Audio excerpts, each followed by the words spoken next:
அறிவோம். அனைவருக்கும் நமஸ்காரம். இப்ப நம்ம தத்துவ போதம் வகுப்பு பார்த்துக் கொண்டிருக்கின்றோம். இப்ப இந்த தத்துவ போத வகுப்புல ஆத்மா, அனாத்மா இந்த 2 விஷயங்களை பார்த்துக் கொண்டிருக்கின்றோம். அதுல அனாத்ம விஷயங்களாக இந்த ஸ்தூல, சூட்சும, காரண உடல்களை பார்த்தோம். அந்த உடல்கள் கூட 5 கோஷங்களால் ஆனது அப்படிங்கிறதையும் தெரிந்துக்கிட்டோம். இப்ப இந்த 3 உடல்களால் உண்டான இந்த 5 கோஷங்கள் தான் நம்முடைய கவனத்தை ஆத்மாவிடமிருந்து திருப்பி இந்த ஸ்தூல உடல் மற்றும் சூட்சும மனம் ஆகிய இவைகளின் மீது ஈர்த்து விடுவதனாலே நமக்கு ஆத்மாவை இவைகள் மறைப்பது போல இருக்கின்றது. அந்த வகையில பார்க்கும்போது இந்த 5 கோஷங்களும் ஒன்றிலிருந்து ஒன்றுக்கு தொடர்பு கொண்டுதான் இயங்குகின்றது அப்படிங்கிறது நம்ம புரிந்து கொள்ளணும். அது எப்படின்னு பார்த்தா, இந்த பருவுடலாகிய அன்னமய கோஷமாகிய உணவு உடலை மூச்சு உடல் இயக்குகின்றது. அந்த மூச்சு உடலை, அதாவது பிராணமய உடலை மனோ உடல் இயக்குகின்றது. அந்த மனோ உடலை அறிவு உடல் இயக்குகின்றது. அறிவு உடலை அதற்கு மேலிருக்கின்ற இன்ப உடல் இயக்குகின்றது. அதாவது ஆனந்தமய கோஷம் இயக்குகின்றது. அப்போ இந்த மாதிரி ஒவ்வொரு கோஷங்களும் இயங்குவதற்கு ஆதாரமாக ஒரு சக்தி இருக்கிறது. அதைத்தான் நம்ம என்ன சொல்றோம்? பேருணர்வு, ஈஸ்வரன் அப்படின்னு சொல்றோம். இப்ப இந்த தனித்த உடலுக்குள்ள ஒரு இயக்கம் இருக்கிறது. அதை நம்ம என்ன சொல்றோம்? தன்னுணர்வு, தன்முனைப்பு, அகங்காரம் அப்படின்னு நம்ம சொல்லிக்கிறோம். அப்ப இப்படிப்பட்ட ஒரு உடல், தனித்துவமான ஒரு உடல் இயங்க வேண்டும் என்றால் அது ஒட்டுமொத்த ஈஸ்வர நியதிக்குள்ளே இருக்கின்றதுங்கிறத நம்ம கடந்த பாடங்கள்ல தெரிந்து கொண்டோம். அப்போ ஒட்டுமொத்த இந்த உடலின் இயக்கம் ஈஸ்வர நியதிக்குள்ளே இருக்கிறது என்பதை நம்ம இங்க புரிந்து கொண்டு, அந்த ஈஸ்வரன் என்பவன் யார் என்று பார்க்கும்போது அது பரபிரம்மத்தின் ஆற்றல் என்று நம்ம புரிந்து கொண்டோம். இப்போ இந்த பஞ்சகோஷங்களை பற்றி விரிவாக இந்த தத்துவ போதம் நூல் என்ன சொல்லுதுன்னு பார்ப்போம். பஞ்சகோஷாக கே. பஞ்சகோஷங்கள் என்றால் என்ன? அன்னமயகா, பிராணமயகா, மனோமயகா, விஞ்ஞானமயகா, ஆனந்தமயச்சேதி. அதாவது அன்னமயம், பிராணமயம், மனோமயம், விஞ்ஞானமயம், ஆனந்தமயம் என்ற 5 விதமான கோஷங்களை கொண்டது பஞ்ச கோஷங்கள் அப்படின்னு தெரிந்து கொள்ள வேண்டும். இப்ப இதை நம்ம மேலோட்டமா பார்த்தோம்னா, இப்ப இந்த அன்னமய கோஷம்ங்கிறது என்னன்னா, உணவால் தோன்றி உணவால் வளர்ந்து உணவின் மூலமாகிய மண்ணில் சிதைந்து அழிகின்ற ஒரு உடல் அப்படின்னு நம்ம புரிந்து கொள்ள வேண்டும். எனது உணவாலேயே தோன்றி உணவாலேயே வளர்ந்து மீண்டும் மண்ணுக்குள்ள உணவாகத்தான் போகிறது. அப்படித்தான் இந்த அன்னமய கோஷம் இருக்கு. பிராணமய கோஷம் மூச்சாக உள்வந்து உடலின் அனைத்து இயக்கங்களையும் செயல்படுத்துகின்ற காற்று என்று புரிந்து கொள்ள வேண்டும். மனோமய கோஷம் என்பது எண்ணங்களுக்கும் உணர்வுகளுக்கும் ஆதாரமாக இருக்கின்ற மனம் என்று தெரிந்து கொள்ள வேண்டும். விஞ்ஞானமய கோஷம் என்பது பகுத்தறிவும் சிந்தனை திறனும் கொண்டு இருக்கின்ற அறிவு என்று தெரிந்து கொள்ள வேண்டும். ஆனந்தமய கோஷம் என்பது புலன்களுக்கு அப்பாற்பட்டு இருக்கின்ற பேரின்ப நிலை அப்படின்னு புரிந்து கொள்ள வேண்டும். இதுதான் இந்த 5 கோஷங்களை பற்றிய ஒரு அறிமுகம். இப்ப அதுல அன்னமயக கஹ. அன்னமய கோஷம் என்றால் என்ன? அதுக்கு இந்த தத்துவ போதம் நூல் சொல்லுது, அன்ன ரசேனைவ பூத்வா அன்ன ரசேனைவ விருத்திம் பிராப்ய அன்ன ரூப பிருதிவ்யாம் யத் விலீயதே தது அன்னமய கோஷாக ஸ்தூல சரீரம். அதாவது நம்முடைய ஸ்தூல சரீரம் அன்னமய கோஷம் ஆகும். இந்த உணவின் விகாரம் தான் இந்த ஸ்தூல சரீரம். அதாவது நாம் உண்ட உணவின் மாற்றம் தான் இந்த உடல். அப்ப இந்த ஸ்தூல உடல் உணவினால் தோன்றி உணவினால் வளர்ந்து பிறகு அந்த மண்ணிற்கு உணவாகவே போய்விடுகின்றன. மற்ற உயிர்களுக்கு உணவாகத்தான் மாறிவிடுகின்றது. அது எப்படி? இப்ப இந்த உடலை புதைத்தால் என்ன ஆகும்? மற்ற புழு பூச்சிக்கு உணவாக மாறிவிடும். இப்ப இந்த உடலை எரித்தால் என்ன ஆகும்? அந்த சாம்பலை கொண்டு போய் தாவரங்களுக்கு உரமாக போட்டு விடுவோம். அல்லது தண்ணியில கலந்து கங்கையிலயோ காவேரியிலயோ அந்த சாம்பலை கொண்டு போய் கரைச்சோம்னா அந்த தண்ணி வழியாகவே அந்த சாம்பல் போய் தாவரங்களுக்கு ஒரு சத்தாக மாறிவிடும். எப்படி பார்த்தாலும் சரி, இந்த உடம்பு ஒரு வகையில உணவாகத்தான் போகிறதுங்கிறத புரிந்து கொள்ள வேண்டும். அப்ப அதனால இது அன்னமய கோஷம். இப்ப இதை பத்தி திருமந்திரமும் அழகா சொல்லும். திருமந்திரம் என்ன சொல்லுதுன்னா, ரதம் உதிரம் இறைச்சி தோல் மேதை மருவிய அத்தி வலும்பொடு மஜ்ஜை பரவிய சுக்கிலம் பாலாம் உபாதி உருவமலால் உடல் ஒன்றெனலாமே அப்படின்னு திருமந்திரத்துடைய ஒரு பாட்டு இருக்கு. நீங்க என்ன சொல்றாரு திருமந்திரத்துலன்னா, அன்னமய கோஷத்தினால் ஆன ரதமாகிய இந்த பருவுடல் ரத்தம் சதை தோல் நரம்புடன் கூடிய கொழுப்பொடு மூளை எலும்பு மஜ்ஜை பரவிய சுக்கிலம் ஆகியவற்றால் உருவான உடல் உண்ட உணவின் சாரத்தால் மாறி அமையும் தன்மை கொண்டது அப்படின்னு இந்த திருமந்திரம் இந்த அன்னமய கோஷத்தை பற்றி அருமையான விளக்கம் கொடுக்கிறது. அப்ப இந்த அன்னமய கோஷம், இந்த அன்னமயமாகிய இந்த பருவுடல் அப்படிங்கிற ஒரு விஷயம் ரத்தம் சதை தோல் நரம்பு ஆகிய சப்த தாதுக்களை உள்ளடக்கியதாக இருக்கின்றது. ஆனா அப்படிப்பட்ட இந்த உடல் அனாத்மாவாகத்தான் இருக்கிறது. ஏன்னா இது ஒரு ஜடம் தான். இது ஆன்மாவில் பட்டு பிரதிபலிக்கிறதுனால இது இருப்பது போல செயல்படுவது போல நமக்கு தெரிகிறது. ஆனால் இது ஜடப்பொருள். அதனால இது மாயை அப்படின்னு சாஸ்திரம் சுட்டி காட்டுது. அப்ப அப்படிப்பட்ட இந்த உடலுக்கு இப்ப தொண்டை பகுதியில 2 குழாய்கள் இருக்கும். எல்லாருக்குமே இந்த சாப்பாடு உள்ள போற இடத்துல 2 குழாய்கள் போகும். ஒரு குழாய் இந்த உடல் வளர்க்கும் உணவு பாதை, மற்றொரு குழாய் இந்த உயிர் வளர்க்கும் மூச்சு பாதை. இந்த 2மே இந்த அன்னமய கோஷத்துல இருக்குது. தொண்டை பகுதியில கொடுக்கப்பட்டிருக்குது. அதுக்குன்னு ஒரு வால்வு இருக்கும். அந்த வால்வு வழியா நம்ம சாப்பிடுற சாப்பாடு கரெக்டா தொண்டைக்குள்ள இறங்கிக்கும். அந்த வால்வு தானாவே தூக்கிக்கும். சாப்பாடு உள்ள போனோடனே திருப்பி தூக்கிக்கும். அது மூச்சுக்குள்ள பாதிக்காத மாதிரி வடிவமைக்கப்பட்டிருக்கு. அப்ப ஒரு வகையில பாத்துக்குங்களேன், இந்த அன்னமய கோஷம்ங்கிற ஒரு உடல் சாதாரணமா படைக்கப்படல. ஒரு மிகப்பெரிய சயின்டிஸ்டால படைக்கப்பட்டிருக்கு. ஏன்னா இதனுடைய அனாட்டமி பாத்தீங்கன்னா, உள்ள இருக்கிற விஷயங்கள் எல்லாம் பாத்தீங்கன்னா அப்படி ஒரு பிரம்மாண்டம் இருக்கு இந்த அன்னமய கோஷத்துக்கு. சாதாரணமா இதை நம்ம நினைக்கிறோம். ஆனா இதுல நிறைய விசேஷத்தன்மைகள் பொருந்தியதாக இந்த உடல் அமைக்கப்பட்டிருக்கின்றது.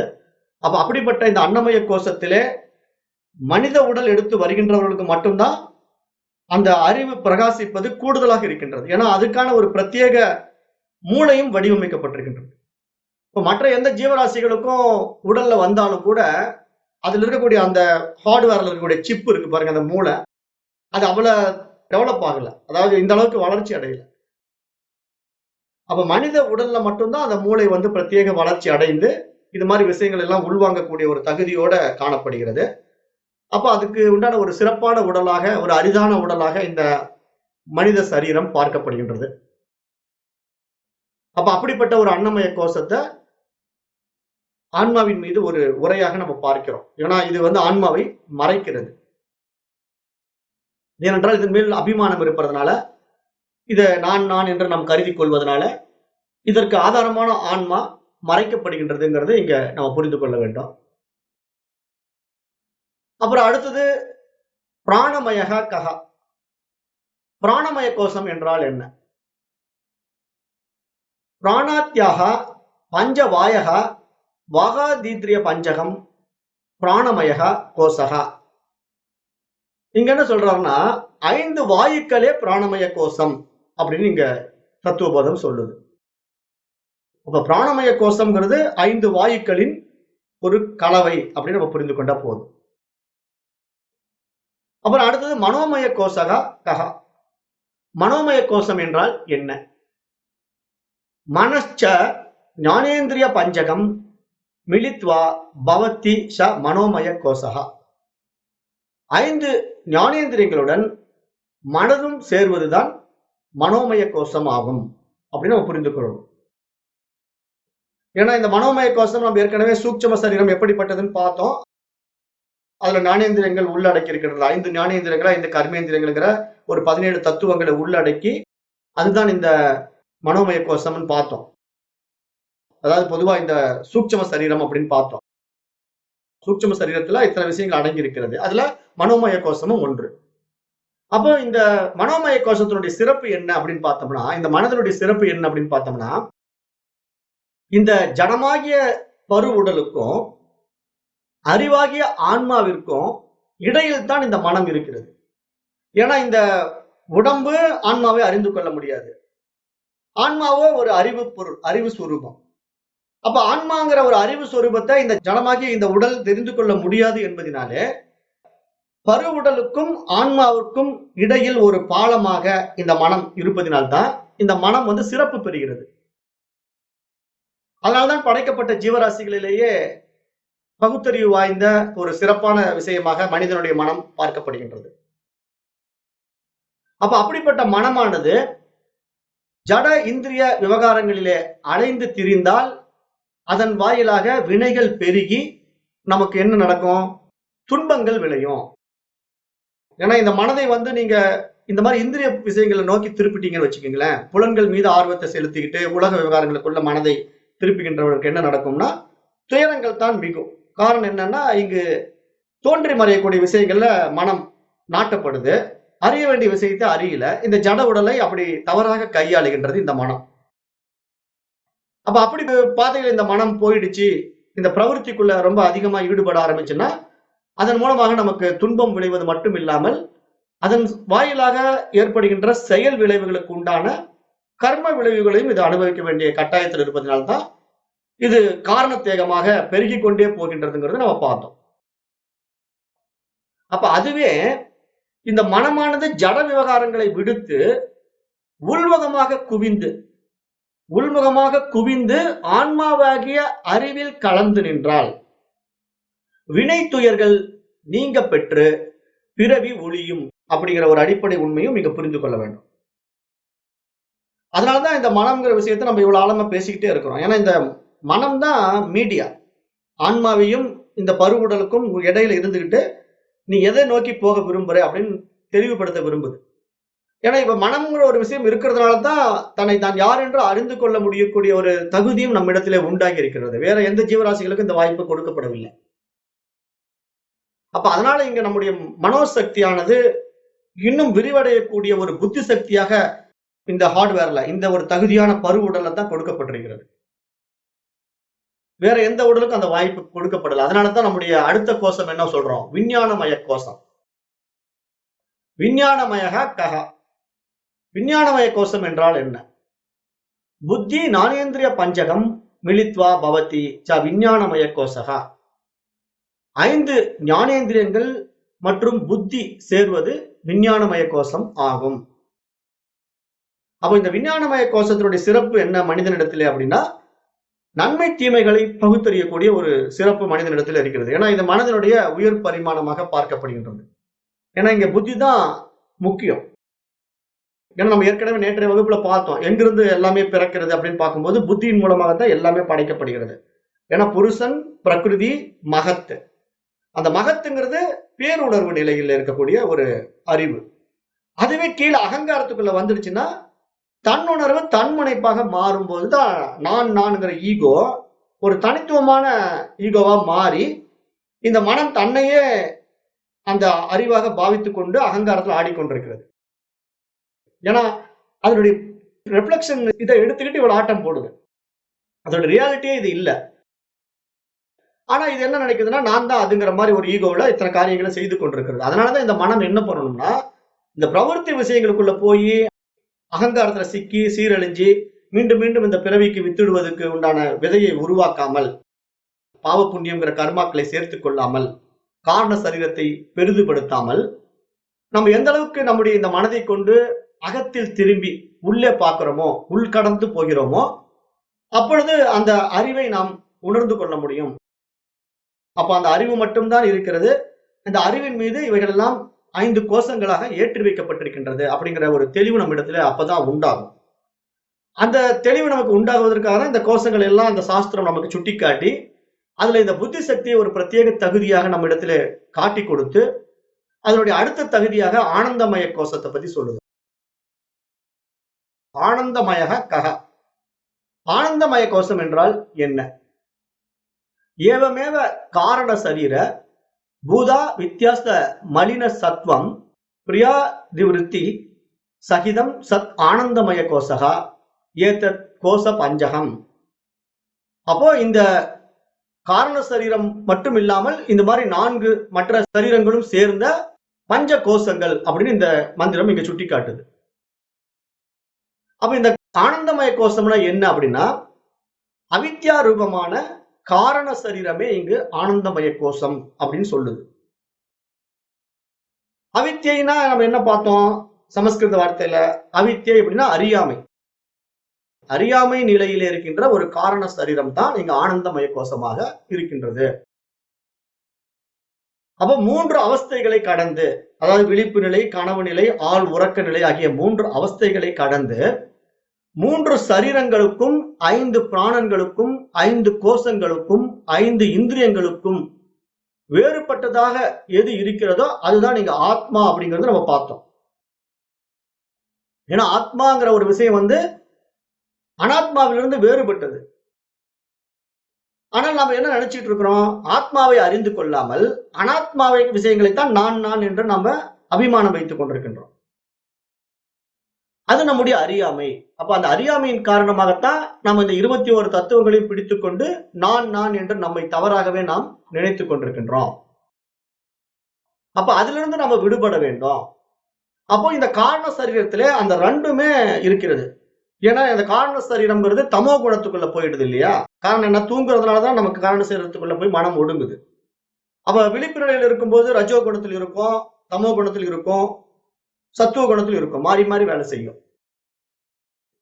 ஆனா இந்த காரண சரீரத்துக்குள்ள வந்துடுச்சுன்னா அந்த ரஜோ குணமும் இருக்காது, சத்துவ குணமும் இருக்காது, தமோ குணத்துக்குள்ள இருக்கும். அப்ப அதனால அங்க அறியாமையும் இருக்கிறது அப்படின்னு இங்க சாஸ்திரம் சுட்டி காட்டுது. காரண சரீரத்துக்குள்ள இருக்கக்கூடிய மனம் அறியாமையினால் சூழப்பட்டிருக்கின்றது. அதே சமயம் அந்த இடத்துல ரஜோகுணம் இல்லாததுனால அங்க ஒரு ஆனந்தமும் இருக்கின்றது. ஏன்னா ரஜோகுணம் இருந்தா பிரவൃத்திக்குள்ள போய் விருத்திகள்ல மனசு எதையாவது ஒன்று செஞ்சுக்கிட்டே இருக்கும், அதனால சுக துக்கங்கள் அடையும். ஆனா இங்க அந்த ரஜோகுண தன்மை ஒடுக்கப்பட்டதுனால அங்க ஒரு அமைதி நிலவுறதுனால ஒரு ஆனந்தத்தையும் அனுபவமாக்க முடியும் அந்த காரண சரீரத்துக்குள்ள. அதனாலதான் அந்த காரண சரீரம்ங்கிற நிலைப்பாட்டுல ஒரு அறியாமையும் ஆனந்தமும் 2ம் கலந்து இருக்கிறது அப்படின்னு நம்ம ஏற்கனவே பார்த்தோம். அப்ப அதுல முதல்ல அறியாமை பத்தி பார்த்தோம்னா, இப்ப இந்த சாஸ்திரம் மாயை பற்றி சொல்லும் போது அந்த 3 குணங்களை பற்றி நமக்கு சொல்லிச்சு இல்லையா? அதுதான் சத்துவ குணம், ரஜோ குணம் மற்றும் தமோ குணம் என்ற 3 குணங்களை பார்த்தோம். அப்ப இந்த 3 குணங்களையும் உள்ளடக்கிய மாயை பற்றியும் நம்ம பார்த்தோம். அப்ப அந்த மாயை தான் இங்க ஈஸ்வரன் நம்ம தெரிஞ்சுக்கிட்டோம். அந்த ஈஸ்வரன் தான் இந்த உலகமாக இருக்கிறதுங்கிறது நம்ம புரிந்து கொண்டோம். அப்ப இந்த உலகத்தில் உள்ள அனைத்து ஜீவராசிகளுக்கும் இந்த 3 குணங்களும் வெளிப்பட்டு கொண்டே இருக்கின்றன. எல்லாத்துக்குமே இந்த 3 குணங்கள் இருக்கும். அதுல தமோ குணம் என்றால் இங்கு ஜடஸ்வரூபம் அப்படின்னு புரிந்து கொள்ள வேண்டும். ஏன்னா தமோ குணம்ங்கிறது ஒரு ஜட நிலையில் இருக்கு. அதாவது அறிவற்ற தன்மை என்று சொல்லலாம். ஜடத்தன்மை அப்படின்னா ஒரு அறிவற்ற தன்மை என்று சொல்லலாம். அது இல்லாம எங்கெல்லாம் செயல்கள் இருக்கின்றதோ அந்த இடத்துல ரஜோகுணம் மேலோங்கி இருக்கின்றது நம்ம தெரிந்து கொள்ளணும். அப்ப அப்படி பார்க்கும்போது இங்க அறியும் சக்திக்கு சத்துவ குணம் என்று நம்ம சொல்றோம். இங்க சாஸ்திரம் என்ன பண்ணுதுன்னா, அந்த பகுத்தறியக்கூடிய தன்மை நம்ம இடத்துல வெளிப்படுகின்ற பொழுது அந்த இடத்துல சத்துவ குணம் மேலோங்குகின்றது. அதுவே செயல் செய்கின்ற பொழுது அங்கு ரஜோகுணம் மேலோங்குகின்றது. ஜடத்தன்மையில நம்ம அறிவற்ற தன்மையில நம்ம இருக்கும்போது அங்கு தமோ குணம் மேலோங்குகின்றது என்ற இந்த 3 குணங்களும் இங்கு முக்கியத்துவம் கொடுத்து பேசப்படுகின்றது. அப்ப இந்த 3 குணங்களுக்கும் ஒரு விதமான சக்தி இருக்கின்றது. அதன் மூலமாகத்தான் இந்த உடலை 3 வித தன்மைக்குள்ள மாற்றி மாற்றி இயக்கிக் கொண்டிருக்கின்றது.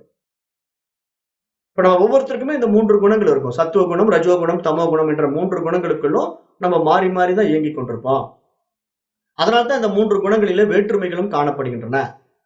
அப்படி பார்க்கும்போது நாம் பார்க்கின்ற இந்த பிரபஞ்சம், இந்த ஒட்டுமொத்த பிரபஞ்சம் தமோ குணத்திலும், மற்ற உயிரினங்கள் எல்லாம் ரஜோ குணத்திலும், மனிதன் என்ற ஒருவனிடத்தில் மட்டும்தான் இந்த 3 குணங்களும் மேலோங்கி இருக்கின்றன அப்படிங்கிறது எங்க சாஸ்திரம் ஆழமாக சுட்டிக்காட்டுது.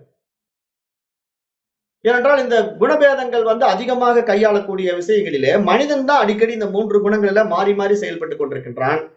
ஆனால் இந்த பிரபஞ்சம் என்று பார்த்துக் கொண்டால் இது ஒரு ஜடத்தன்மையில் தான் நம்ம பார்க்கிறோம்.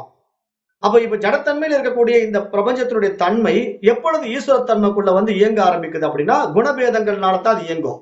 அப்ப இங்க தனித்துவமா வெறும் உருவமா பார்த்தோம்னா அது ஜடத்தன்மையில் தான் இருக்கின்றதுங்கிறதை நம்ம புரிந்து கொள்ள வேண்டும். அப்ப இந்த 3 குணங்களிலே எந்த குணம் ஒருவனிடத்தில் அதிகம் மேலோங்கி இருக்கின்றதோ அந்த குணத்தை பொறுத்து அவன் இருப்பான் அப்படிங்கிறதை நம்ம கண்கூடாக அனுபவத்திலே காணுகின்றோம். அப்ப ஒருவனுக்கு தமோ குணம் அதிகமாகின்ற பொழுது அந்த குணம் அவனிடத்திலே உள்ள ரஜோ குணத்தையும் சத்துவ குணத்தையும் அடக்கி கொண்டு மேலே வருகின்றதுங்கிறது நம்ம புரிந்து கொள்ளணும்.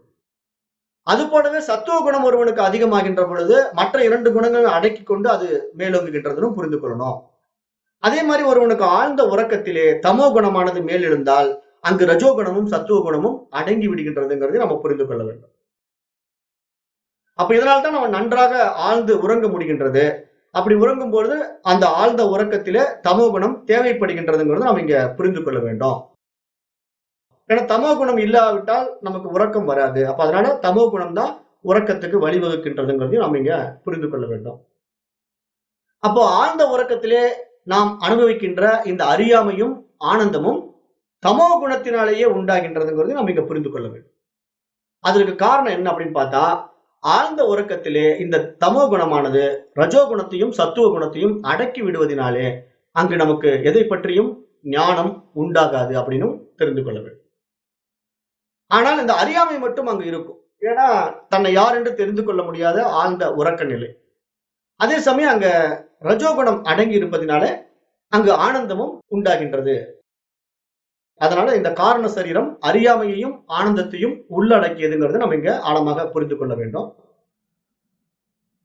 அப்புறம் இப்ப நம்ம என்ன பண்றோம் அப்படின்னா சத்துவ குணத்தை தான் நம்ம பிரதானமாக வைத்துக் கொண்டிருக்கிறோம். ஏன்னா இங்க இந்த பிரபஞ்சம் ஆதியில உருவாவதற்கு 3 குணங்கள் வெளிப்பட்டதுல சத்துவ குணம் தன்மையில தான் ஈஸ்வரத்தன்மை வெளிப்பட்டது.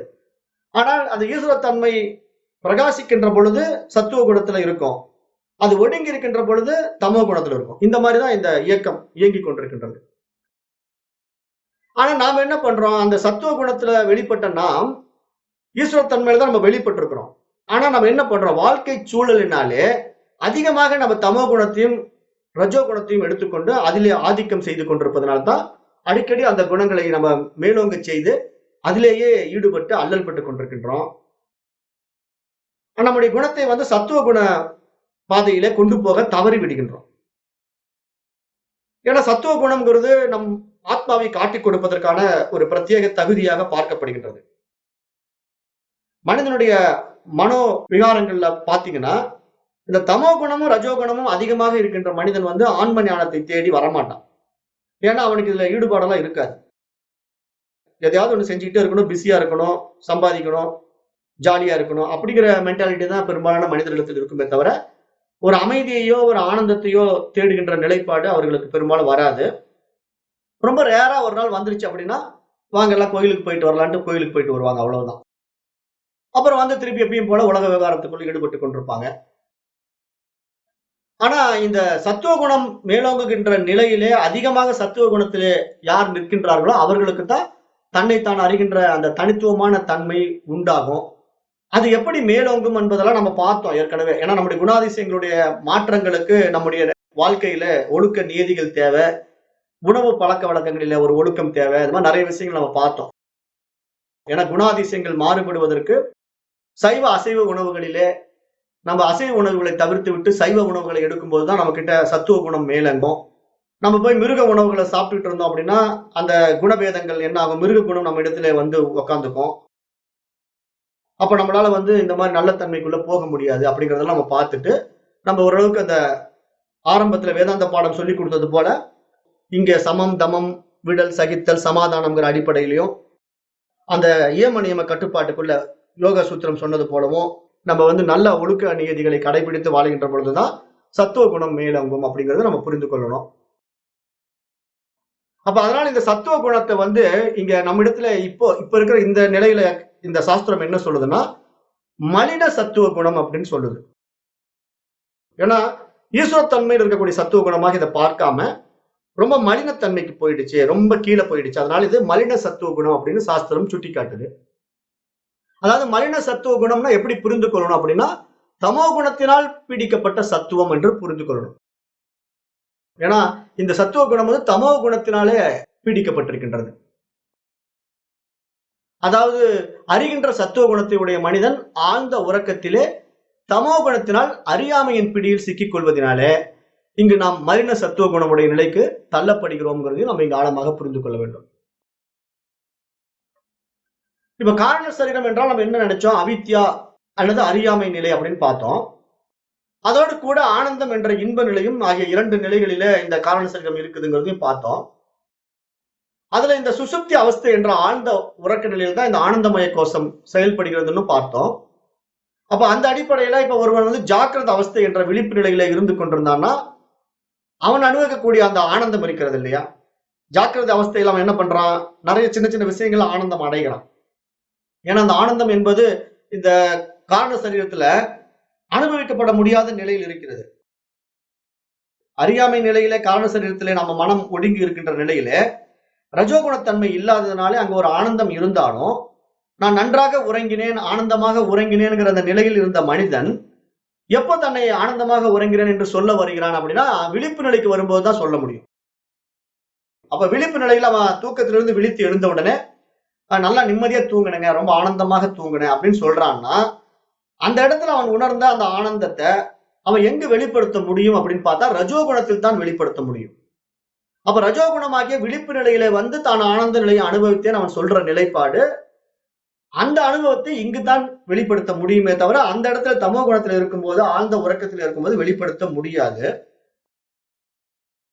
அப்படிப்பட்ட மனிதன் இந்த ரஜோகுணத்திலே வந்து அந்த ஆனந்தமய கோஷத்துக்கு வந்து அனுபவிக்க வேண்டும் என்றால் இங்க அவன் அனுபவிக்கக்கூடிய சின்ன சின்ன விஷயங்கள் இருக்கு பாருங்க, அதுவே அந்த ஆனந்தமய கோஷத்தினுடைய ஒரு செயல்பாடு தான் அப்படின்னு இங்க சாஸ்திரம் சுட்டி காட்டுது. அப்படி சுட்டி காட்டும் போது என்ன சொல்லுதுன்னா, இப்ப வந்து அதை 3 வார்த்தைகளை கையாளுது சமஸ்கிருத வார்த்தையில. அது வந்து பிரியம், மோதம், பிரமோதம் அப்படிங்கிற 3 வார்த்தைகள். பிரியம், மோதம், பிரமோதம் என்ற 3 நிலைகளில் மனிதன் இந்த ரஜோகுணத்திலே ஆனந்தத்தை அனுபவிக்க முடியும் அப்படின்னு சாஸ்திரம் ஒரு ஆனந்தத்தினுடைய 3 நிலைகளை இங்க பிரித்து காட்டுது. அது எப்படி அப்படின்னு பார்த்தோம்னா, இப்ப நமக்கு விருப்பமான ஒரு பொருளின் மீது ஆசை வருது. இப்ப நம்ம போயிட்டு இருக்கிறோம் கடை வீதியில, ஒரு பொருளை பார்க்கிறோம். அந்த பொருளை பார்த்த உடனே அந்த பார்வையில் ஒரு ஈர்ப்பு வந்த உடனே அதை வாங்க வேண்டும், அடைய வேண்டும் என்ற ஆசை நம்ம இடத்திலே வந்து விடுகிறது. அப்படிப்பட்ட ஆசை முதல்ல நம்ம இடத்துல உருவாகுது பாத்தீங்களா? அதுக்கு சமஸ்கிருதத்துல பிரியம் அப்படின்னு பேரு. அதாவது அதை விரும்புதல் என்று அர்த்தம். நான் அதை விரும்புகின்றேன், அந்த பொருளை வாங்க வேண்டும் என்று விரும்புகின்றேன், அதை நான் அடைய வேண்டும் என்று விரும்புகின்றேன், ஆகவே அதன் மீது எனக்கு ஒரு பிரியம் வந்து விட்டது அப்படிங்கிற ஒரு நிலைக்கு பேரு முதல் நிலையாக சாஸ்திரம் பார்க்குது. அதாவது நாம் அடையக்கூடிய ஆனந்தத்தினுடைய முதல் நிலையாக இந்த பிரியம்ங்கிற இடத்தை வைக்குது சாஸ்திரம்.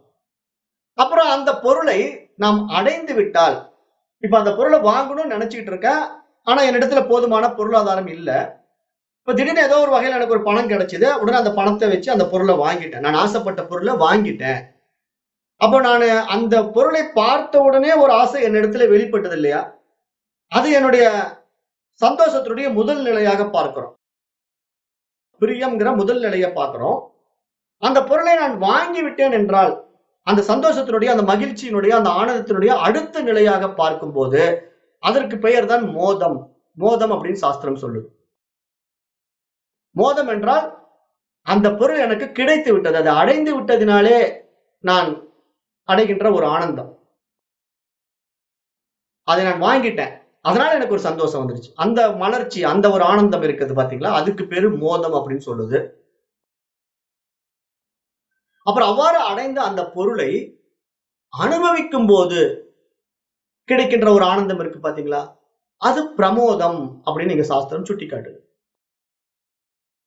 அப்ப ஒரே விஷயம்தான், ஃபர்ஸ்ட் அந்த பொருள் மேல ஆசைப்படும் போது ஒரு மகிழ்ச்சி நம்ம இடத்துல உண்டாகின்றது. இப்ப நம்ம நடைமுறை வாழ்க்கையில ஏதேனும் ஒன்றோட ஒப்பிட்டு பார்த்தா ஈஸியா உங்களுக்கு புரியும். இப்ப நீங்க என்ன பண்றீங்க, மார்க்கெட்ல போயிட்டு இருக்கீங்க, ஒரு புதிய மொபைல் போன் ஒண்ணு மார்க்கெட்ல அவைலபிளா வந்திருக்குது, ரொம்ப லேட்டஸ்ட் மொபைல் போனு. அதனுடைய விலை ஒரு 40,000 ரூபாய். எல்லா அட்வான்டேஜஸும் நல்லா ஹை கான்ஃபிகரேஷனோட இருக்கு. Highly configured mobile phone. அதை நீங்க பார்த்த உடனே உங்களுக்கு ஒரு ஆசை வந்துடுது, ஈர்ப்பு வந்துடுது, இந்த போன் வாங்கணும் அப்படிங்கிற ஒரு ஆசை வந்துடுது. அந்த முதல்ல வந்த அந்த வாங்க வேண்டும் என்ற விருப்பத்திற்கு பெயர் பிரியம். அதை வாங்க வேண்டும் என்ற ஒரு ஆசைக்கு பெயர் பிரியம். ஆனால் அப்படிப்பட்ட பொருளை வாங்குவதற்கு உங்களிடத்தில் அப்போதைக்கு பொருளாதாரம் 40,000 ரூபாய் இல்ல. அப்ப திடீர்னு உங்களுக்கு என்ன பண்றாரு, உங்க நண்பர் வந்து இந்த 40,000 ரூபாய் வச்சுக்கோ, உன்னுடைய பர்த்டே பிரசன்ட் அப்படின்னு சொல்லி கொடுக்குறாரு. அப்ப உடனே நம்ம என்ன பண்றோம், அந்த 40,000 ரூபாய் கிடைச்ச உடனே அது ஒரு ஆனந்தம். அடுத்தது அந்த பொருளை போய் வாங்கிட்டேன். இப்ப நான் ஆசைப்பட்ட அந்த மொபைல் போனை நான் வாங்கின உடனே அதை வாங்க வேண்டும் என்ற பிரியத்தில் ஏற்பட்ட ஆனந்தத்தை விட அதை விட 2 மடங்கு 3 மடங்கு அதிகமான சந்தோஷத்தை நான் அதை கையில் வாங்கின உடனே அனுபவிக்கிறேன். கூடுதலான ஆனந்தம். அந்த பொருள் எனக்கு கிடைச்சிடுச்சு, நான் ஆசைப்பட்ட பொருள் எனக்கு கிடைச்சிடுச்சு அப்படிங்கும் போது அதில் இருக்கக்கூடிய ஆனந்தம் அந்த முதலில் ஏற்பட்ட பிரியத்தை விட ஒரு அதீத ஆனந்தமாக பார்க்கப்படுகின்றது. அதைத்தான் இங்க மோதம் அப்படின்னு சாஸ்திரம் சுட்டிக்காட்டுது. சரி, அப்படி அந்த பொருளை வாங்கிட்டேன். வாங்கிட்டு கொண்டு வந்து வீட்டுல அந்த பேக்கிங்க ஓபன் பண்றேன். அதை உடனே ஒரு ஈகர், அதை எப்படியாவது பார்க்கணும், அது என்ன ரொம்ப அட்வான்ஸ் மாடல்ங்கிறாங்கன்ட்டு உடனே அதெல்லாம் ஓபன் பண்ணி அந்த போனை எடுத்து கையில பார்க்கும்போது அதை நான் அனுபவிக்க போறேன். அதுக்குள்ள நான் எல்லாம் டேட்டா ஸ்டோர் பண்ண போறேன், எனக்கு பிடிச்ச ஆப்ஸ் எல்லாம் போட போறேன், எனக்கு பிடிச்ச வீடியோ எல்லாம் அதுல பார்க்க போறேன். அப்ப என்னென்ன அந்த பொருளை நான் வைத்து அனுபவிக்க ஆசைப்பட்டனோ அதெல்லாம் எனக்கு இனிமேல் அதன் மூலமா அனுபவமாக போகுது. அப்ப அந்த மொபைல் போனை வச்சு நான் அதை அனுபவப்படும் போது அதற்கு பெயர், அந்த ஆனந்தத்திற்கு பெயர் வந்து பிரமோதம் அப்படின்னு இங்க சாஸ்திரம் சொல்லுது. அப்ப மேற்கண்ட இந்த 3 விருத்திகளும் விழிப்பு நிலையிலேயே தான் உண்டாகுது. இங்க வந்து கனவும் இல்ல, ஆழ்ந்த உறக்கமும் இல்ல. எல்லாமே நம்ம ரஜோகுணத்தில விழிப்பு நிலையில நடைமுறையிலே அடைகின்ற ஆனந்தமாக பார்க்கிறோம். அப்ப ஆனந்தமய கோஷத்தில் உண்டான அதே ஆனந்தம் இங்கும் உண்டாகின்றது, ரஜோகுணத்திலும் உண்டாகின்றது. ஆனால் இது ஆனந்தம் என்பது நம்ம எப்படி பார்க்கிறோம், ஒரு சிறிய ஆனந்தம், சிற்றானந்தம், பேரானந்தம் என்று சொல்ல முடியாது. வந்து போகின்ற ஆனந்தங்கள். இப்ப இந்த ஆனந்தங்கள் எல்லாம் ஒரு நிலையான ஆனந்தம் இல்ல. காரணம் என்ன, தற்காலிகமாக எனக்கு ஒரு மகிழ்ச்சியை கொடுக்கின்றது, மனதிற்கு ஒரு சந்தோஷத்தை கொடுக்கின்றது, ஒரு ஆனந்தத்தை கொடுக்கின்றது. ஆனால் இந்த விழிப்பு நிலையில வருகின்ற இந்த ஆனந்தம் நிலையானதாக இருக்க முடியாது. காரணம் என்ன என்றால், அந்த பொருள் பழுதடைந்து விட்டால் அடுத்த வினாடி எனக்கு சோகம் வந்துவிடும், அல்லது அந்த பொருள் கீழே விழுந்து உடைந்து விட்டால் எனக்கு மறு வினாடி அந்த ஆனந்தம் பறி போய்விடும். அப்ப நான் அப்படிப்பட்ட ஆனந்தத்தை நான் சிறு சிறிய ஆனந்தங்களை அடைந்தாலும் அது நிலையான ஆனந்தமாக இல்லை. அப்ப ஆனந்தத்தினுடைய அனுபவம் என்பது இப்படி படிப்படியாக பரிணமித்து நம் இடத்திலே வெளிப்பட்டாலும் கூட அது நிலையான ஆனந்தமாக இல்லை. அப்படி பார்க்கும்போது நம்ம நிலையான ஆனந்தத்தை தான் நம்ம இங்க தேர்ந்தெடுக்க வேண்டும்ங்கிறது சாஸ்திரம் மிக சுட்டிக்காட்டுது. இந்த மாதிரி ஆனந்தங்கள்லாம் எப்படி நமக்கு உண்டாகுது, இந்த ஸ்தூல சூட்சும சரீரத்தோடு இணைந்துதான் உண்டாகின்றது. ஏன்னா இங்க என்னென்ன இருக்குது, பருவுடலாகிய ஸ்தூல உடல் இருக்கின்றது, அப்புறம் பிராணமய கோஷம், மனோமய கோஷம், விஞ்ஞானமய கோஷம் ஆகிய சூட்சும உடலும் நம்ம இடத்துல இருக்கிறது. ஏன்னா அதை அனுபவிக்கின்றவன் இந்த சூட்சும உடலாகிய மனமும் இருக்கிறதுல, மனமும் பங்கேற்கிறது. மனம் எப்படி பங்கேற்கிறது, அந்த விஷயத்தை அடைய வேண்டும் என்ற இலக்கை அடைந்து விட்டதுல ஒரு ஆனந்தத்தை அடைகின்றது. புலன்கள் கண்களால் பார்த்து கையாளுகின்றது. அந்த கண்களால் அந்த மொபைல் போனை எடுத்து ஆபரேட் பண்ணி அதில் இருக்கக்கூடிய விஷயங்களை கண்டு ஆனந்தம் அடைகின்றது. அவ புலன்களை வைத்துக் கொள்கிறது. மனோமய கோஷம் பிராணமய கோஷத்தையும் வைத்துக் கொண்டு இந்திரியங்கள் மூலமாகவும் இதை அனுபவமாக்குகின்றது. அப்ப இந்த உடல்கள் எல்லாம் ஒன்று சேர்ந்து அந்த 3 அவஸ்தைகளுடன் கூடிய 5 கோஷங்களும் சேர்ந்த 3 சரீரங்களும் ஆகிய இந்த 11 தத்துவங்களும் ஆகிய அனாத்மா இங்கு விளக்கப்படுகின்றது.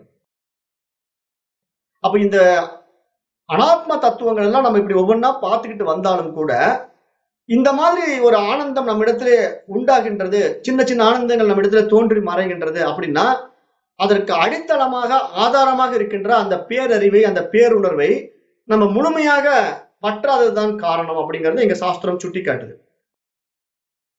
இங்க சாஸ்திரம் என்ன சுட்டிக்காட்டுதுன்னா, அந்த பேருணர்வின் அடித்தளத்திலே, அஸ்திவாரத்திலே, அதிர்ஷ்டானத்திலே இருக்கின்ற இந்த சூட்சும உடலும் ஸ்தூல உடலும் அதை முழுமையாக அனுபவமாக்காமல் தன்னுடைய மனதை வந்து பிரவர்த்தி விஷயங்களிலே கொண்டு போய் வெளி விவகாரங்களிலே ஈடுபடுத்தி சிறிய சிறிய ஆனந்தங்களை, வந்து போகின்ற ஆனந்தங்களை அதுதான் ஆனந்தம் என்று கருதி அதிலே அல்லல் பட்டுக் கொண்டிருக்கின்றது.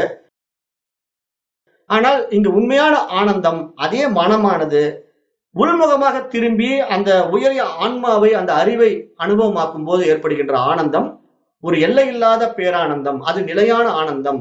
அது வந்து போகின்ற ஆனந்தம் கிடையாது. ஏனென்றால் அதுதான் சாஸ்வதம், அதுதான் சத்தியம். அது என்றென்றும் இருக்கின்ற நிலையான ஆனந்தம். அதை பறிக்கவே முடியாது. இதெல்லாம் பறித்து விடும். நமக்கு என்ன பிடிச்சாலும் சரி. இப்ப புறப்பொருள்ல நீங்க எதை வேணா வாங்குங்களேன். ஒரு ஜடப்பொருளை வாங்கி சந்தோஷப்பட்டாலும் ஒரு நாள் அது நம்மளுக்கு கைவிட்டு போயிடும். ஒரு உயிர் பொருளாக நம்முடைய மனைவி, மக்கள் நம்ம சந்தோஷப்பட்டாலும், இப்ப நம்ம இந்த சின்ன சின்ன விஷயங்கள்ல ஆசைப்படுற மாதிரி மனைவி மேல ஆசைப்படுறோம், குழந்தைகள் மேல ஆசைப்படுறோம். இதெல்லாம் ஒரு நமக்கு ஆனந்தம் தான் தருது, இல்லைன்னு சொல்ல முடியாது. ஏனென்றால் நம்முடைய ஸ்தூல உடலும் சூட்சும உடலும் அதன் மூலமாக ஒரு ஆனந்தத்தை அடைகிறது. ஆனால் அவைகள் எல்லாம் நிலையானவையா? நிலையான ஆனந்தத்தை நமக்கு தருகின்றதான்னா இல்லையே. ஒரு குறிப்பிட்ட காலத்துல அவைகள் நம்ம கையை விட்டு போயிடும், இல்ல நாம அவைகளை கையை விட்டு போயிடுவோம். அப்ப இது தோன்றி மறையக்கூடிய ஒரு ஆனந்தம், நிலையற்ற ஆனந்தம். அதனால இதில் போய் மனம் சிக்கிக்கொண்டு சீரழிகின்றதுங்கிறத எங்க சாஸ்திரம் சுட்டிக்காட்டி, அப்ப இந்த நிலையான ஆத்மாவை தெரிந்து கொள்ளுங்கள் அப்படின்னு நமக்கு இங்க சொல்ல வருது. அதுதான் இந்த தத்துவபோதத்தினுடைய சாராம்சமாக நம்ம பார்க்கிறோம்.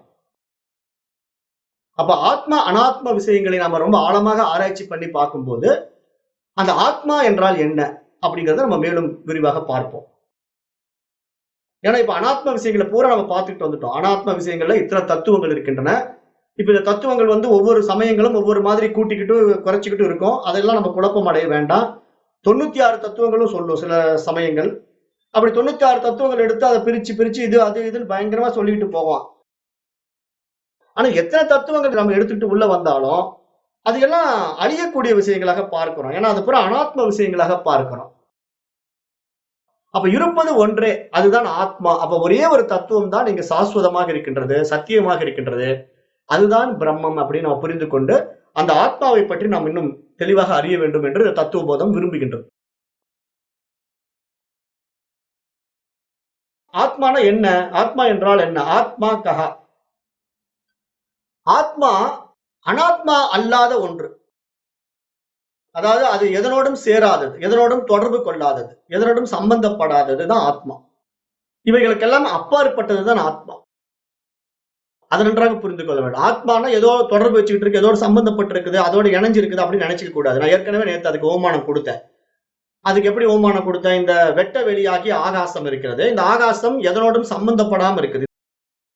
இந்த ஆகாசத்தை தீயினால எரிச்சிட முடியுமா? நீரினால நனைச்சிட முடியுமா? காற்றினால கரைச்சிட முடியுமா? அப்ப இந்த ஆகாயம் என்ற தத்துவம் இந்த பஞ்சபூதங்களாலேயே அசைக்க முடியாது. இந்த பஞ்சபூதங்கள் அதுல இருந்து தான் வெளிப்பட்டது. இந்த ஆகாய தத்துவத்திலிருந்து இந்த பஞ்சபூதங்களும் வெளிப்பட்டன. அப்ப அவ்வாறு வெளிப்பட்ட இந்த ஆகாய தத்துவத்தை பஞ்சபூதங்களாலேயே கை வைக்க முடியாத நிலையில் இருக்கும்போது, அதை எரிக்க முடியாது, அதை கரைக்க முடியாது, அதை நீரால் நனைக்க முடியாது அப்படிங்கிற ஒரு உயிரே தன்மை கொண்டது ஆத்மா. ஆனா அந்த ஆத்மா எப்படிப்பட்டது? அது ஒரு அறிவு ஸ்வரூபம், சச்சிதானந்த ஸ்வரூபம் என்கிறது சாஸ்திரம். அப்ப அதனால இந்த சாஸ்திரம் என்ன சொல்லுதுன்னா, ஆத்மாவை பற்றி பேசும்போது 5 கோஷங்களோடு நம்ம இணைந்து இப்ப இதை பற்றியெல்லாம் நம்ம நிறைய தெரிந்து கொண்டு வந்தாலும், இந்த சாஸ்திரம், இந்த தத்துவ போதம் ஆத்மாவை பத்தி என்ன சொல்லுது அப்படின்னு நம்ம பார்ப்போம். மதியம் சரீரம் மதியாகா பிராணாகா மதியம் மனசகா மதியா புத்திர் மதியம் ஞானமிதி ஸ்வேனைவ ஞானயத்தே தத் யதா மதியத் வேன ஞாதம் கடக குண்டல கிருஹாகிதம் ஸ்வஸ்மாத் பின்னம் ததா பஞ்ச கோசாதிகம் மதியத்வேன ஞாதமாத்மா ந பவதி அப்படின்னு நீங்க சொல்லுது. என்ன சொல்லுது அப்படின்னா, இப்ப இதுவரைக்கும் நம்ம பார்த்த இந்த தத்துவங்கள், இதுவரைக்கும் நம்ம நிறைய தத்துவங்கள் பார்த்தோம். சரீரங்களை பார்த்தோம். 3 விதமான சரீரங்கள், 5 கோஷங்கள், அப்புறம் பஞ்ச பிராணங்கள், 5 ஞானேந்திரங்கள், 5 கர்மேந்திரியங்கள் அப்படின்ற நிறைய விஷயங்களை பார்த்தோம். மனம், புத்தி அப்படின்ற நிறைய விஷயங்களை பார்த்தோம். அப்ப இந்த தத்துவங்கள் எவையும் நான் அல்ல என்றும், இந்த தத்துவங்களை நீக்கி பார்த்தால் நான் என்பது ஆத்மா என்றும் அறிந்து கொள்ள வேண்டும் அப்படிங்குது. அப்ப இந்த நான் என்பதை எந்த இடத்தில் பயன்படுத்த வேண்டும், எந்த இடத்தில் பயன்படுத்தக்கூடாது என்பதில் சாஸ்திரம் திருக் திருஷ்ய விவேகம் என்ற விசாரத்தின் மூலம் அறிமுகப்படுத்துகிறது.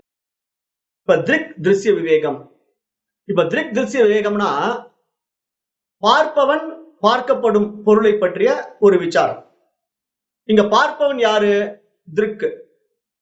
அவன் தான் அறிபவனாகவும் நம்ம பார்க்கிறோம். அறிபவன் அறியப்படும் பொருளாக கூட நம்ம எடுத்துக்கலாம். இப்ப பார்ப்பவன் பார்க்கப்படும் பொருள்ங்கிறது திருக்குங்கிற வார்த்தையை நம்ம எடுத்துக்கிறோம். இப்ப உணர்வு ரீதியாக பார்த்தா அதை நான் அறிந்து கொள்கிறேன் அப்படிங்கிற அடிப்படையில பார்க்கும்போது அந்த அறிபவன் அறியப்படும் பொருளாகவும் நம்ம எடுத்துக்கலாம். அப்ப அந்த அடிப்படையில இப்ப நம்ம விசாரம் செய்யும் போது இங்கு யார் அறிவது, அறியப்படும் பொருள் எது? அப்ப இதை ரெண்டும் நம்ம விசாரித்து அறியணும். அதுதான் இங்க திருக் திருஷ்ய விவேகம். அதாவது காண்பவன் காணப்படும் பொருள், இந்த ரெண்டுக்குள்ள வித்தியாசம். இதை நம்ம ஆழமாக இங்கு பார்க்கும்போதுதான் அங்க ஆன்மாவினுடைய தன்மை என்ன அப்படின்னு நமக்கு புரியும். அப்ப நம்ம இது மாதிரி ஏற்கனவே நிறைய இந்த ஆத்மா அனாத்மா விஷயங்களே விசாரம் செய்து பார்த்தோம். அந்த அடிப்படையில ஆத்மாங்கிறது என்ன? அறிவது. அனாத்மா என்பது என்ன? அறியப்படும் பொருட்கள். அப்ப நம்ம என்ன? ஆத்மா தான் இங்க எல்லாவற்றையும் அறிகிறது. ஆனால் அது எதை அறிகின்றது? அறியப்படும் பொருட்களாகிய அனாத்மா விஷயங்களை அறிகின்றது என்ற விதத்தில இப்ப நம்ம விசாரம் செய்து வந்தோம். ஏன்னா இப்ப திருக் திருஷ்ய விவேகத்தை நம்ம டெவலப் பண்ணிட்டே வந்திருக்கிறோம். அப்ப அதனால என்ன நம்ம புரிந்து கொண்டோம்? இந்த உடலை கொண்டு நம்மிடம் இருந்து நமக்கு வேறாக பார்க்கப்படுகின்ற எத்தனையோ விஷயங்கள்ல இப்ப நம்ம காதுகள்ல போடக்கூடிய தோடு கூட இருக்குது, நம்ம வசிக்கின்ற வீடு கூட இருக்குது. ஒரு சிறிய பொருளாக இருக்கட்டும், ஒரு பெரிய பொருளாக இருக்கட்டும், இவைகள் எல்லாமே நாம் அனுபவிக்கின்ற பொருட்கள் தான் என்பதை நம்ம தெளிவா இருப்போம். அதுல ஒன்றும் சந்தேகம் இருக்காது இல்லையா? ஏன்னா இதெல்லாம் புறப்பொருட்கள். இவையெல்லாம் அனுபவிக்கப்படுகின்ற பொருட்கள். ஆனால் அவைகளை போய் நான் சொல்லுவனா? அந்த காதுல போடுற தோட நான் சொல்லுவனா? இல்ல நான் குடியிருக்கிற வீட்டை போய் நான் சொல்லுவனா? அப்ப எனக்கு வேறாக அவைகள் இருக்கின்றன என்பதனாலே அவைகளை நான் என்று சொல்ல மாட்டேன். என்னால் அவைகள் அனுபவிக்கப்படுகின்றன. அப்ப என்னால் அனுபவிக்கப்படுவைகள் எல்லாமே எனக்கு வேறானவைகள் அப்படிங்கறத நான் தெளிவா இருக்கிறேன். அப்படி நான் தெளிவா இருப்பதனால தான் நான் என்ன சொல்றேன்? அவைகளை எனக்கு வேறானவைகளாக பார்க்கின்ற அனுபவிக்கப்படும் பொருளாக பார்க்கின்றேன், அறியப்படும் பொருளாக பார்க்கின்றேன். ஆனால் அவைகளை எல்லாம் அறிபவன், அனுபவிப்பவன் யாரு? நான் தானே. அப்ப எனக்கு வேறாகத்தான் அவைகள் எல்லாம் இருக்கின்றனங்கிற தெளிவு நம்மிடத்துல இருக்க வேண்டும். அப்ப அறிபவனாகிய நான் தான் ஆத்மா, அறியப்படுபவைகள் எல்லாம் அனாத்மாக்கள் அப்படின்னு தெளிவாக இருக்கணும்.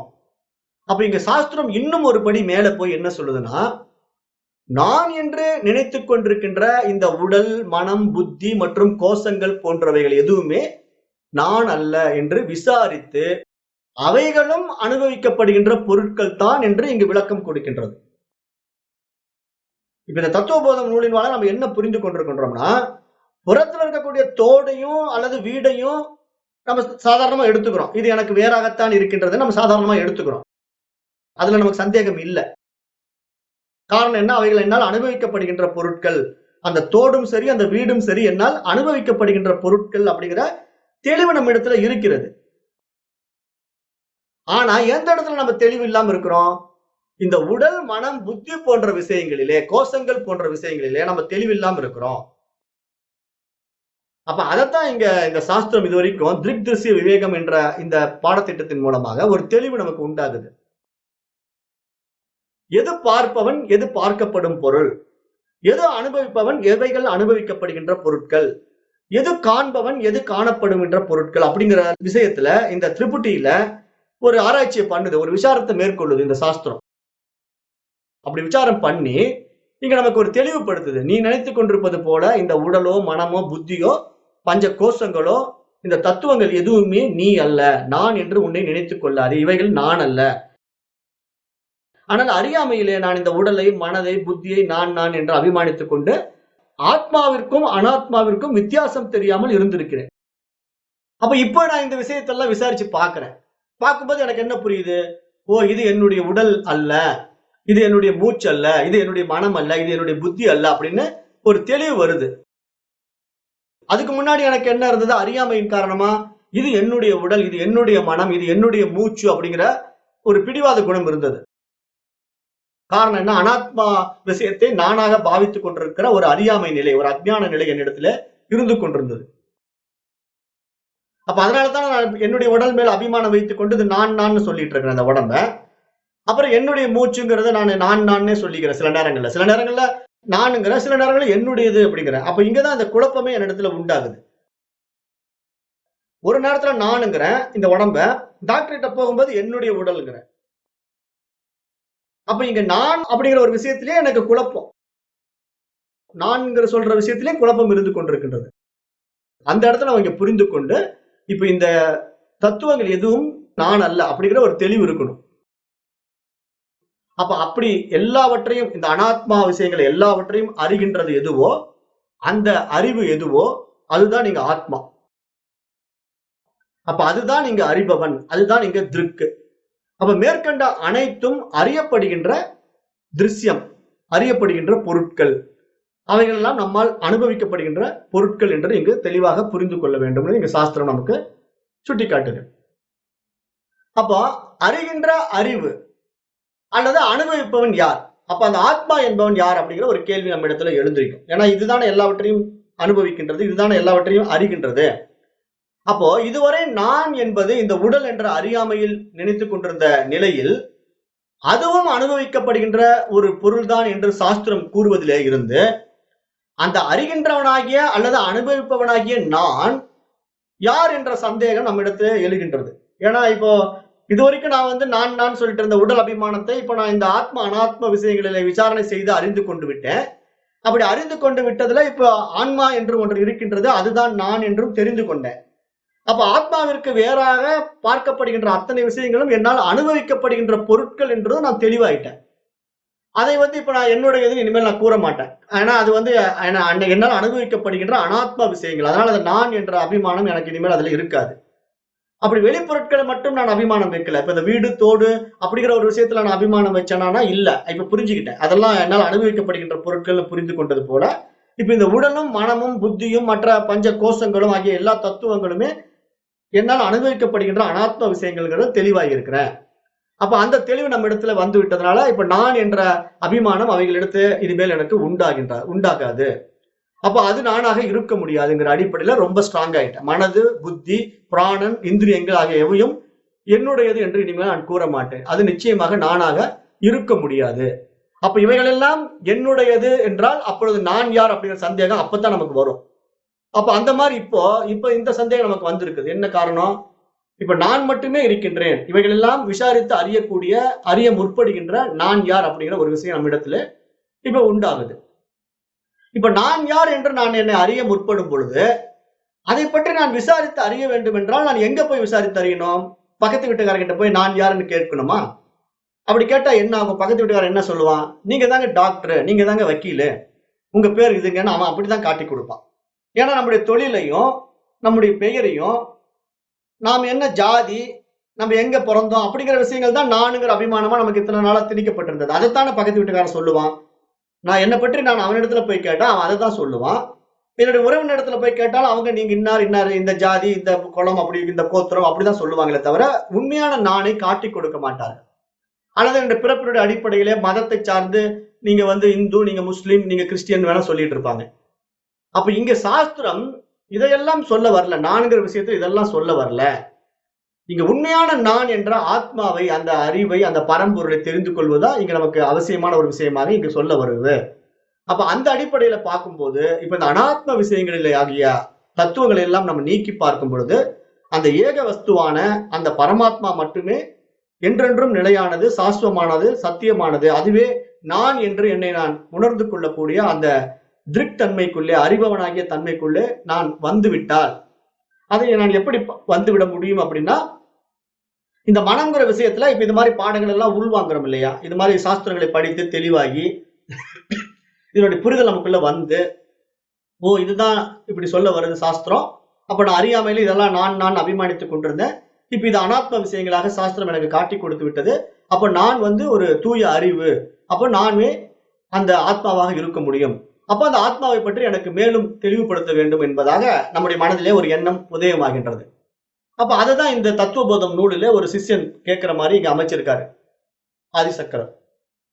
ஆத்மா தர்க்கிக்கஹ, அப்படியானால் எதுதான் ஆத்மா அப்படின்னு ஒரு சிஷ்யன் கேள்வி கேட்கிற மாதிரி இங்க அமைச்சிட்டாரு. அப்ப உடனே அதுக்கு பதில் சொல்றாரு, சச்சிதானந்த ஸ்வரூபக ஆத்மா. சச்சித் ஆனந்தம் என்பதுதான் இங்கு ஆத்மா அப்படின்னு அவர் சொல்றாரு. சச்சிதானந்தமே ஆத்மா என்று இங்கு ஆதிசங்கரர் பதில் கூறுகின்றார். அதாவது சச்சித் ஆனந்தம் என்ற மூன்றும் இங்கு ஒன்று சேர்ந்த ஒரு நிலையைத்தான் இங்கு ஆத்மா அப்படின்னு நம்ம புரிந்து கொள்ள வேண்டும். அப்போ இங்க சத்து அப்படின்னு ஒரு சொருவம் இருக்கு, சித்துன்னு ஒரு சொருவம் இருக்கு, ஆனந்தம் என்ற சொருவம் இருக்குது. இந்த மூன்றும் சேர்ந்ததுதான் இங்க ஆத்மா அப்படின்னு நீங்க புரிந்து கொள்ள வேண்டும். அப்படி பார்க்கும்போது இதே தத்துவபோதம் நூல் சொல்லுது, சத் கிம், சத் என்றால் என்ன அப்படின்னு ஒரு கேள்வி அடுத்தது எழுப்புது. காலத்ரயபி திஷ்டதீதி சத்.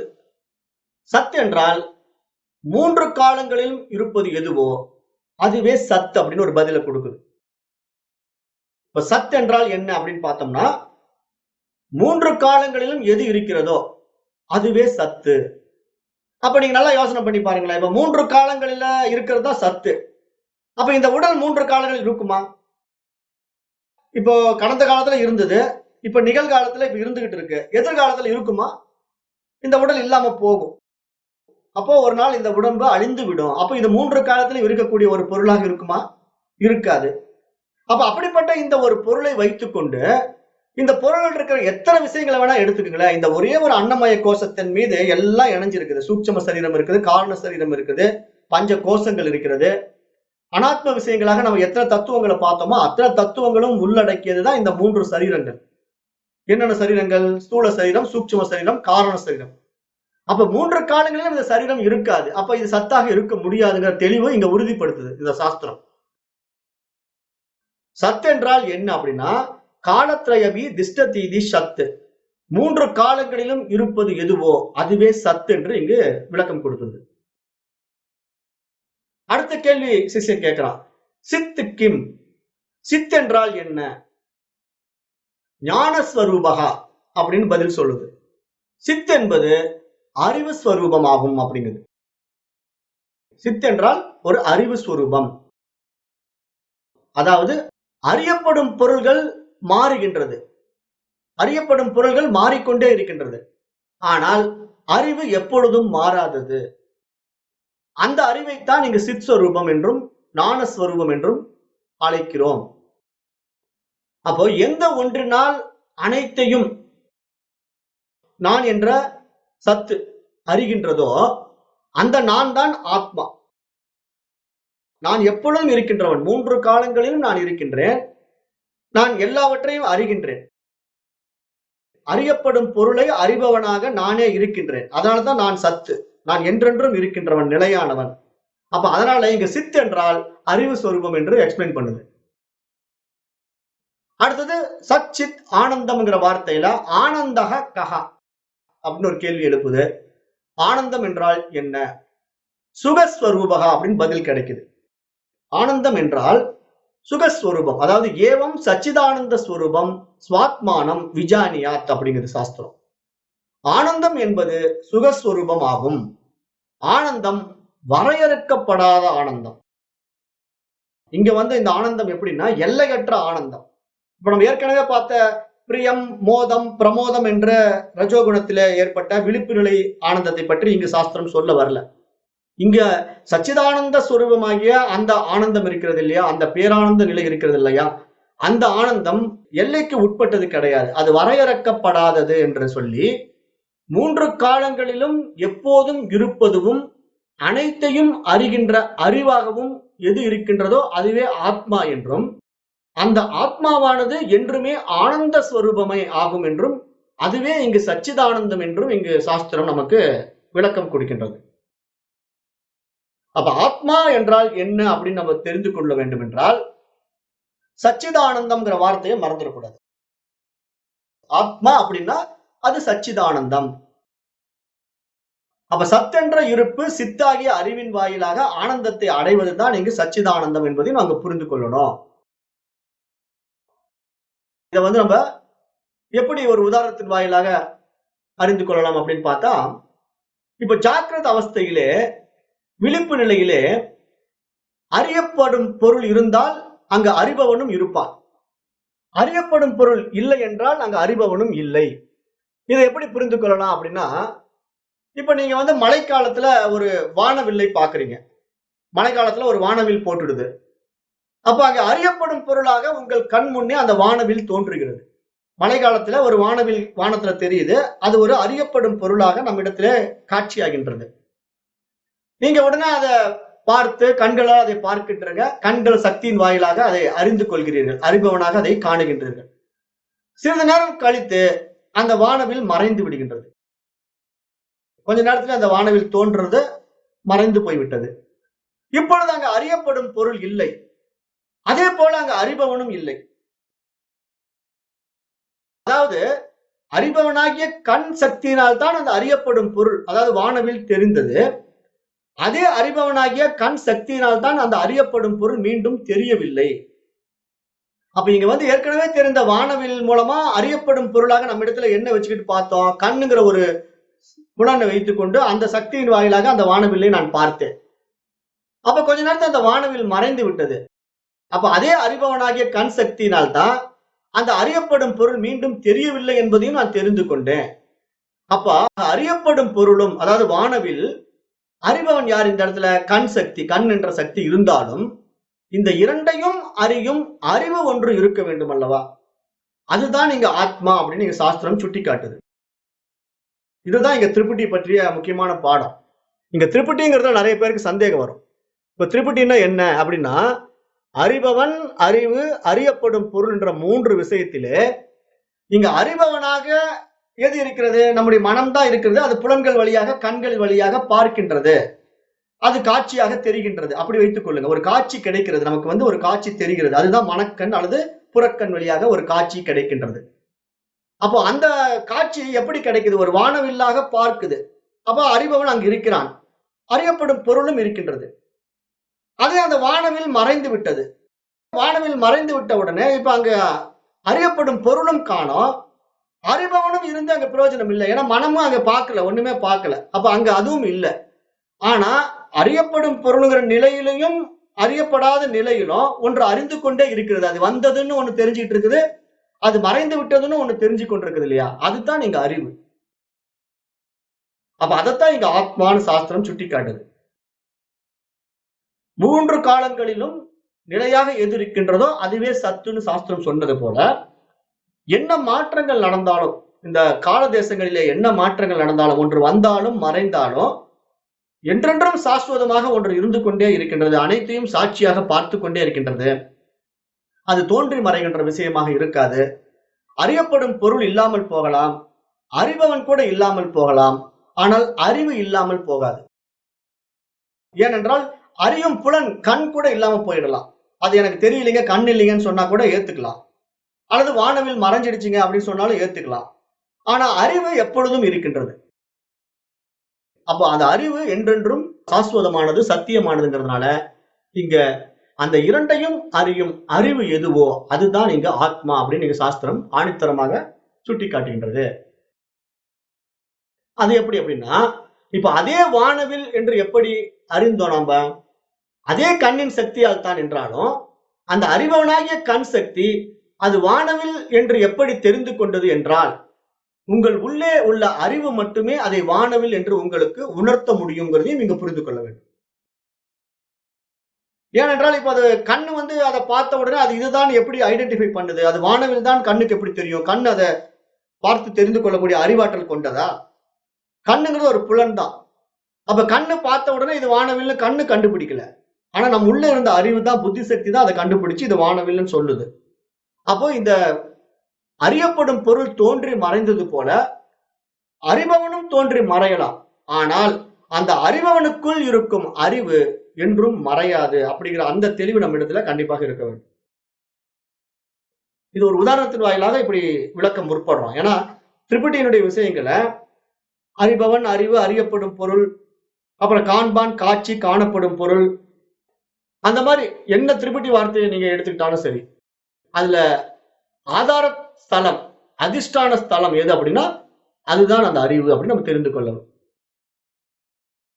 அப்போ அறியப்படும் பொருள் வந்து போகும், அறிபவன் வந்து போகலாம். ஆனால் அறிபவனிடம் இருக்கின்ற அந்த அறிவு என்றென்றும் இருக்கும். இந்த அறிவைத்தான் சித் ஸ்வரூபம், அல்லது ஞானஸ்வரூபம் அல்லது சைத்தன்ய ஸ்வரூபம் அல்லது ஆத்மா என்று அழைக்கிறோம். அப்ப ஆத்மாவுக்கு டெபினிஷன் கொடுக்குது இந்த தத்துவ போதம். தெளிவான ஒரு விளக்கத்தை தத்துவ போதம் நமக்கு விளக்குது. ஆத்மானா என்ன? ஆத்மா என்றால் சச்சிதானந்தம். அப்ப அதுல சத்துனா என்ன, சித்துனா என்ன, ஆனந்தம் என்றால் என்ன? அப்ப அந்த ஆனந்தம் என்பது எப்படிப்பட்டது? அது நிலையான ஆனந்தம். அந்த நிலையான ஆனந்தம் எப்படி உண்டாகின்றதுன்னா அந்த அறிவின் தன்மையில் தான் உண்டாகின்றது. ஆனா அந்த அறிவின் அதிஷ்டானம் என்ன? சத்தென்ற இருப்பிடத்திலிருந்து தான் சித்து வெளிப்பட்டு அது ஆனந்தத்தை அடைகின்றதுங்கிறத நம்ம புரிந்து கொள்ளணும். அந்த சச்சிதானந்தத்துல நமக்கு குழப்பம் வந்துடக்கூடாது. அப்ப இன்னும் கூட ஒரு உதாரணத்துல எளிமையா புரிந்து கொள்ள பார்க்கலாம். இப்ப ஒரு கார் இருக்குது. அந்த காரை சக்தியுடன் இயக்கக்கூடிய என்ஜின் அதனுள்ளே பொருத்தப்பட்டிருக்கின்றது. ஆனால் அந்த என்ஜின் இயங்கி அந்த கார் இயங்க வேண்டும் என்றால் எரிபொருள் எப்படி மிக மிக அவசியமோ, ஒரு காரும் இருக்கு, கார் என்ஜினும் இருக்கு. ஆனால் அந்த கார் இயங்கணும்னா கார் என்ஜின் இருந்தா மட்டும் கார் இயங்கிடுமானா முடியாது இல்லையா? அப்ப அந்த கார் இயக்கத்துக்கு தேவையான எரிபொருள் எப்படி மிக மிக அவசியமோ, அது போல உடலிலே 5 புலன்கள் மட்டும் இருந்தும் பயனில்லை. அந்த புலன்களினால் அறிந்து கொள்ளக்கூடிய மனோசக்தி இருந்தும் பயனில்லை. அந்த சக்தியை கொடுக்கின்ற ஆத்மா அந்த உடலில் இருக்க வேண்டும். இல்லை என்றால் நிறுத்தி வைக்கப்பட்ட காரை போன்றே இந்த உடலும் ஒரு ஜடப்பொருள் தான் அப்படின்னு நீங்க சாஸ்திரம் எக்ஸ்பிளைன் பண்ணுது. அப்போ இந்த உடல் ஒரு ஜடப்பொருள் தான், இந்த மனம் ஒரு ஜடப்பொருள் தான். ஆனா எப்படி இது ரெண்டும் உயிர்த்தன்மை பெறுகிறது? ஜடமாகிய இந்த இரண்டும் எப்பொழுது உயிர்ப்பு பெறுகின்றதுன்னா ஆத்மாவின் அதிஷ்டானத்தில் தான் உயிர்ப்பு தன்மை பெறுகின்றது. அப்ப அந்த ஆத்மா இல்லாவிட்டால் இங்கு எல்லாமே ஜடம் தான். அப்ப ஆத்மா மட்டும்தான் சத்தியம், அது மட்டும்தான் உணர்வு பொருள், அது மட்டும்தான் உயிர் பொருள். அப்ப அதுவே நித்தியம், அதுவே சத்தியம் என்பது அதற்கு வேறாக இருக்கின்ற அனாத்மா விஷயங்களில் போய் நம்ம உண்மை என்று நம்பிக்கொண்டிருப்பது எப்பேற்பட்ட ஒரு அறியாமை அப்படிங்கிறது இங்க சாஸ்திரம் நமக்கு சுட்டிக்காட்டி, இந்த உடலை இயக்கக்கூடிய அந்த சைத்தன்ய ஸ்வரூபமே என்றும் அழியாதது, அது 3 காலங்களிலும் இருப்பது, அறிவு ஸ்வரூபமானது, ஆனந்த ஸ்வரூபமானது, அது கால தேசங்களுக்கு அப்பாற்பட்டது, அது எல்லை இல்லாதது, எங்கும் இருப்பது, எப்பொழுதும் நிறைவானது, இதுவே ஆத்மா ஆகும் அப்படின்னு இங்க இந்த தத்துவ போதம் நூல் ஆத்மாவை பற்றி ஒரு அருமையான விளக்கத்தை நமக்கு இங்கு கொடுக்கின்றது. அப்ப நம்ம இந்த பாடத்திட்டங்கள்ல இதுவரைக்கும் பார்த்து கொண்டு வந்த நிறைய விஷயங்கள்ல, நிறைய தத்துவங்கள்ல இறுதியாக நம்ம ஆத்மா அனாத்மா என்ற இரண்டுக்கும் உள்ள வேறுபாடுகளை புரிதலோட தெரிந்து கொண்டோம். ஒரு நல்ல தெளிவு நமக்கு கிடைச்சிருக்குது. மேற்கொண்டு இந்த தத்துவ போதம் நூல் இன்னும் நிறைய விஷயங்களை பேசும். அதை நாளை வகுப்புல பார்க்கலாம். இன்றைய வகுப்பை நான் இத்துடன் நிறைவு செய்கின்றேன். நன்றி. ஓம் தத் சத்.